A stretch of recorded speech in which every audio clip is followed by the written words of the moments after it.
Греция в четверг перевела Международному валютному фонду очередной платеж в размере почти 460 миллионов евро, выполнив таким образом свои обязательства перед кредиторами, несмотря на острую нехватку средств. Однако в ближайшие недели на Афины ляжет еще большая финансовая нагрузка, и без нового кредитного транша Евросоюза, как считают эксперты, страна с нею не справится. В европейской прессе неоднократно высказывались опасения, что и апрельский платеж МВФ греки не осилят. Поэтому министр финансов Янис Варуфакис даже лично отправился в Вашингтон, чтобы успокоить главу МВФ Кристин Лагард. Он пообещал, что выплата будет осуществлена точно по графику.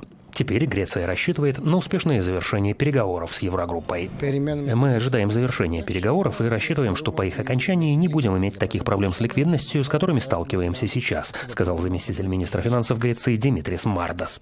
Уже на следующей неделе греческому правительству предстоит выплатить 500 миллионов евро в качестве пенсий и зарплат бюджетникам и миллиард по государственным облигациям, а майский платеж по долгу МВФ составит 770 миллионов евро.